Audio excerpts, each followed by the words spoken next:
अस्सलाम वालेकुम, welcome and welcome back to in my video. मैं उम्मीद करती हूँ आप सब ठीक होंगे। अल्लाह पाक आप सबको अपनी हिफ्ज़ व अमान में रखे। और मेरी आज की वीडियो आप लोगों के लिए बहुत ज़्यादा इन्फॉर्मेटिव है बिकॉज़ आज की वीडियो में बड़े गले को आप किस तरह से छोटा कर सकते हैं वो मैं बहुत आसान तरीके से आज मैं मेथड आपके साथ में शेयर करूँगी। और यकीन करें बहुत ही आसान तरीके से ये छोटी हो जाएगी और आपको बिल्कुल पता भी नहीं लगेगी और आपकी गला जो है छोटी बन जाएगी। और अगर आपको किसी कमीज़ में गला जो है इस तरीके से छोटी करनी है, तो वो आप कमीज़ की कटिंग करने से पहले आप ये वर्क कर लेना, ठीक है? और उसके बाद ही ये जो है कमीज़ की कटिंग करना बाद में। पहले ये सिलाई लगा लेना इस तरीके से, ये देखें ऊपर से जो है चौड़ी सिलाई स्टार्ट करनी है आपने और सिलाई को लाते हुए ना नीचे आपने बिल्कुल ही सिलाई को ख़त्म कर लेनी है। बहुत ही आसान तरीके से ये देखें एक बूट की सिलाई ऊपर से आपने स्टार्ट करके और सिलाई जो है लास्ट में आपको गले से पहले आपने ख़त्म कर लेनी है। और बस इस तरीके से दोनों साइडों से जो है ना ये फैली हुई थी गला। तो बस ये इस तरीके से जो है ना गला बहुत ही नॉर्मल इस तरीके से बन गई और सिलने के बाद जो है ना ये पता भी नहीं लग रही थी मैंने इसको जो है गला वगैरह जो यहाँ से छोटी करी है इस तरीके से। और ये ट्रिक आपको कैसी लगी आपने कमेंट्स करके ज़रूर बताना है, ओके। एंड मैं हमेशा अस्तर वाले कमीज़ की सिलाई इसी तरीके से करती हूँ। पहले जो है सिलाई इसको लगाकर जो है कंप्लीट कर लेती हूँ, देन इसके बाद ही मैं फाइनल सिलाई कंप्लीट करती हूँ।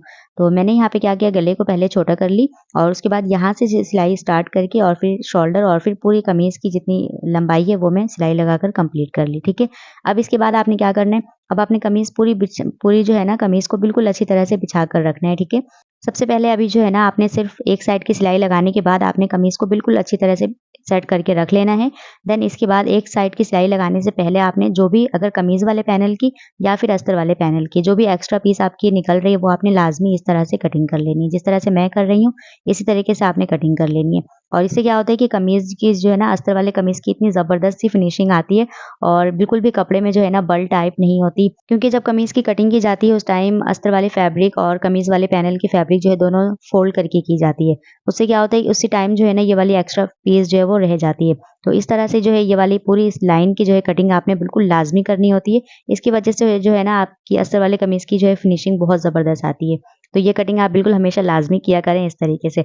और ये कटिंग करने के बाद अब आप इस साइड की सिलाई आप बिल्कुल लगा सकती हैं, ठीक है? इस तरीके से। और अब मैं यहाँ कमीज़ वाली फैब्रिक लेकर फ्रंट गला जो है मैं इस तरीके से तैयार करूँगी। और अब मैं आपको चौड़ाई कम करने की मेथड आपको मैं बता दी, इस तरीके से आप कर सकती हैं। लेकिन अगर आपको लंबाई भी अगर छोटी करनी है तो आपने इस तरीके से पहले जो है चॉक से निशान लगा लें, आपको जितनी भी लंबाई रखनी है, छोटी करनी है इसके अकॉर्डिंग। और फिर इसके बाद जो है ना देन इस तरीके से आप जो है लंबाई भी छोटी कर सकती हैं, ठीक है। और मैं हमेशा गला बनाने से पहले सेंटर की सिलाई इस तरीके से लगा लेती हूँ। ये सिलाई लगाने के बाद जो है गला बहुत आसानी से बनकर तैयार हो जाती है और आपकी फैब्रिक आपको परेशान भी नहीं करती। और बस इसके बाद जो है ना अब ये गले में देखें कोई भी पर्ल वगैरह नहीं है और हमें मशीन की बूट जो है चेंज भी नहीं करनी। और अगर आपके गले के पास जो है सीक्वेंस वगैरह है या फिर कोई हाफ बीट्स वगैरह है, तो आपने जो है मशीन की बूट आपने लाज़मी चेंज करनी है इस स्टेज पे, ठीक है? और अभी जो है यहाँ मैं सिंपल ही बूट से मैं इस गले को जो है इस तरीके से तैयार कर ली हूँ इसी के अकॉर्डिंग।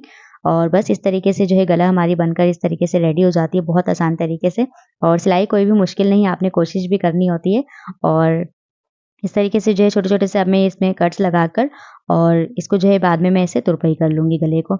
और इस तरीके से बहुत ही केयरफुली आपने ये वाली कटिंग करनी है गले की। और इस तरीके से भी आप कटिंग कर सकती हैं, ठीक है? और अब इसके बाद गले को जो है तुरपाई कर लेना है सिंपल। आपको जिस भी तरीके से तुरपाई आती है आपने कर लेनी है इसी तरीके से। और अगर मैं आपको सिंपल अगर तुरपाई बताऊँ तो ये वाली तुरपाई जो है ना ये बहुत जल्दी हो जाती है इस तरीके से, ये देखें। ये वाली तुरपाई जो है ना बहुत ज़्यादा आसान है इस तरीके से, ठीक है? और जो मेन वाली तुरपाई होती है ना वो इस तरीके से भी चल जाती है, ये भी आप कर लें, ये भी बेस्ट है। और ये वाली जो है ना ये बिल्कुल मेन तुरपाई है, ये आपको आनी चाहिए, देखें इस तरीके से। ये वाली तुरपाई जो है ना ये इस तरीके से होती है। और बहुत ही आसान तरीके से मैं आपको मेथड जो है शेयर करती हूँ कैमरा बिल्कुल फ़ोकस करके। और अगर आपको जल्दी में तुरपाई करनी तो आपने इस तरीके से आप तुरपाई कर सकती हैं। ये वाली तुरपाई जो है बहुत जल्दी होती है और मैं सबसे ज़्यादा ये वाली तुरपाई करती हूँ इस तरीके से सिंपल वाली। अच्छा, जिन्हें स्टिचिंग आती है ना उनके लिए ये सब वर्क जो है बहुत ज़्यादा आसान है। और अगर जिन्हें नहीं आती है ना स्टिचिंग तो उनके लिए छोटी-छोटी सी जो स्टेप होती है ना ये भी उनके लिए बहुत ज़्यादा मुश्किल होती है। सो मेरी हमेशा यही कोशिश होती है प्रॉपर समझाने की, जिन्हें नहीं आती उनके लिए बहुत ज़्यादा आसान बने स्टिचिंग और वो खुद भी स्टिचिंग करें अपनी सूट और वो दूसरों की भी सिलाई करें इंशाल्लाह। और अब यहाँ जो है आस्तीन हमारी बिल्कुल सिंपल थी और मैंने क्या किया यहाँ से जो बॉर्डर की जो दामन की जो बॉर्डर जो कटिंग होती है ना फ्रंट वाले पैनल की, वहाँ से जो है ना ये वाली पीस आपको जो है बॉर्डर की यहाँ से मिल जाती है ये वाली कटिंग, ठीक है? अगर आप जब भी कमीज़ आप कटिंग करो फ्रंट वाले पैनल की, तो ये जो है ना दोनों दामन की साइडों से जो है ना ये वाली पीस आपकी कटिंग होकर निकलती है, ठीक है। और बस इसी तरीके से जो भी एम्ब्रॉयडरी के पास आपकी जो भी फ्लावर वगैरह हो वो आपने वेस्ट नहीं करना, उसे मैं आस्तीन में लगाऊंगी इस तरीके से। तो सबसे पहले मैंने इस तरीके से फ्लावर जो है मैंने इस तरीके से कटिंग कर ली। देन इसके बाद एक और पीस इसी की एज इट इज़ हमने कटिंग कर लेनी है। और इसके बाद जो है तमाम एक्स्ट्रा एजेस जो है साइडों से कटिंग कर लें और इस तरीके से आपने सिलाई लगाकर बंच को जो है बनाना है। और फिर इसके बाद जो है मैं इसको आस्तीन में इस तरीके से अटैच करूँगी। और आस्तीन बिल्कुल भी सिंपल नहीं लगेगी बाद में, और ऐसे लगेगा बिल्कुल ही मैंने एम्ब्रॉयडरी करी हुई है इस तरीके से। और जितने भी एक्स्ट्रा पीस हो आपके पास, जो भी एक्स्ट्रा फ्लावर वगैरह हो इस तरीके से, सबसे पहले आपने तमाम एक्स्ट्रा फ्लावर जो है इस तरीके से कटिंग कर लेनी है। देन इसके बाद आपने सेटिंग्स रखकर किस तरीके से आपने अटैच करनी है, कितनी फ्लावर है आपकी, ये सब आपने काउंट करके और फिर आपने जो है डेकोर स्टार्ट करनी है आस्तीन की, ठीक है, इस तरीके से। और जब मैंने इस तरीके से फ्लावर जो है कटिंग करने स्टार्ट करी, तो यहाँ जो है मेरे पास जो है इस तरीके की 4 फ्लावर जो है हमारे पास कटिंग हुई थी। और इस तरीके से ये देखिए बिल्कुल इस तरीके से ना साइडों से जो भी आपकी एम्ब्रॉयडरी बनी हुई है, बिल्कुल इसकी साइडों से आपने सिलाई लगाकर कंप्लीट करनी है इस तरीके से। और मशीन की टाँका जो है वो आपने बहुत ज़्यादा बड़ी भी नहीं रखनी और बहुत ज़्यादा छोटी भी नहीं रखनी। बस इस तरीके से नॉर्मल आपकी स्टिचिंग जो है बिल्कुल अच्छी-सी सिलाई हो, इस तरीके से आपने स्टिचिंग रखनी है अपनी। और फिर इसके बाद बैक साइड से आपने ज़रा-सा पीस आपने इस तरीके से कटिंग करके देन इसके बाद आपने इस तरीके से सीधी कर लेनी है। और सीधी करने के बाद आपने बिल्कुल अच्छी तरीके से आयरन कर लेनी है। और इसके बाद जो है किसी भी नोकीली चीज़ की हेल्प से आपने बिल्कुल इसको अच्छी तरह से नोक वगैरह आपने इसकी अच्छी तरह से सेट कर लेनी है। और फिर आपने बिल्कुल इसको अच्छी तरह से केयरफुली आपने प्रेस करने के बाद और देखिए इसकी लुक जो है कितनी प्यारी सी आई है इस तरीके से। और ये फ्लावर जो है इस तरीके से बनने के बाद बहुत ही ज़बरदस्त लगती है।